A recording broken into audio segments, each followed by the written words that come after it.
Hi there, I'm Mrs. Ledezma Hernandez, and I am a student filmmaker from Hoover High School.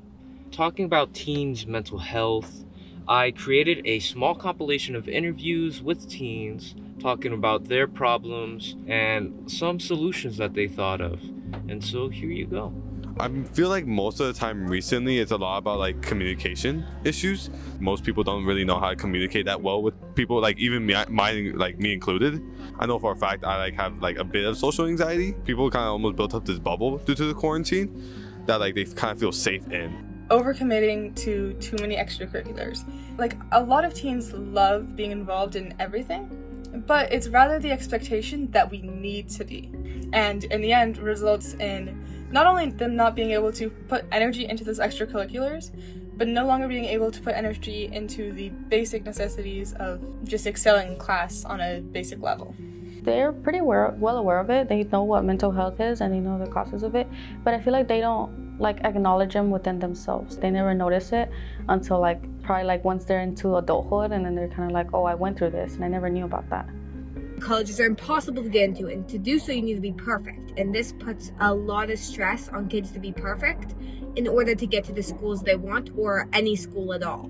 And specifically the competitive nature that our American school system has, that you have to be a straight A student with 5 APs just to get into college. And I think that on top of the insane workload that we have, and the fact that there's really no substantial mental health system in our schools that helps students dealing with anxiety and burnout, all come together to make school just this kind of hellscape for students all having mental breakdowns at the same time. Generally, homework and essays aren't as difficult as when a test is given out. You stress the few days leading up about studying, and then once you take the test, you're like, what did I get? And that can really slow kids down. I think bullying affects kids' mental health because it changes how they look at life, others, and themselves. How can we make things better? And what are some solutions you can think of right now? Honestly, just getting more people out of their comfort zone, that actually being able to go out there and do things, network.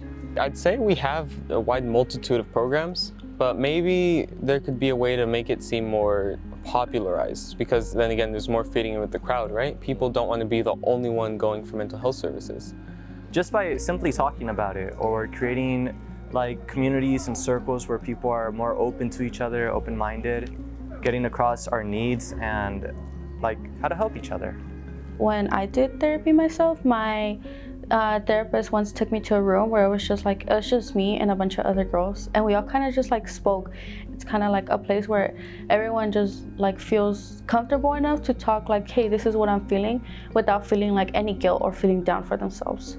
Maybe everybody can participate in this by just being more open and more interactive with each other, inviting people to do something like play soccer, cook, hang out after school.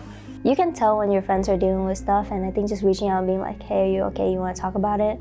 And just normalizing that you're dealing with problems, and everyone's dealing with problems, and it's not just you. We have this notion that video games are almost kind of bad, is kind of brutal. I feel enticed by the narratives of the story more than the actual gameplay sometimes. But there's themes that could just be implemented to your daily lives, that playing these characters, there's some overarching story, some overarching theme that you just learn at the end. I go work out, hit the tennis courts for a little while, just do something physical to take my mind off of everything. Plus, I'm bettering myself at the same time, so it's a win-win. You can build your mind and your body at the same time. It doesn't matter how long it takes, but as long as you grow, that's all it really matters. To deal with things, I think just letting emotions out, because I feel keeping them in, it can make a person go crazy for sure.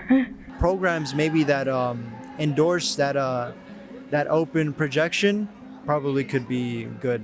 If there were a program to include music and how you can use it to cope with your stress and over assignments in school, I think people would be interested in it, because I know almost everyone in my class, every time the teacher is oh yeah, you can put on headphones and listen to music, everyone has their earbuds out. I listened to sad music all day. I was depressed, and that's when I first started writing the songs. I just pick up the guitar, learn some chords, and just express myself Maybe I just strum the guitar and just scream, like to let it all out, because it's been stressful to like keep it inside of me.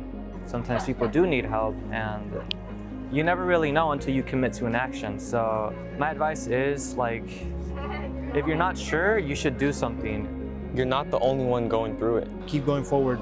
I want them to know that they're not alone. You can still grow. There's still more to do, and this is just a new step in life where we have to learn.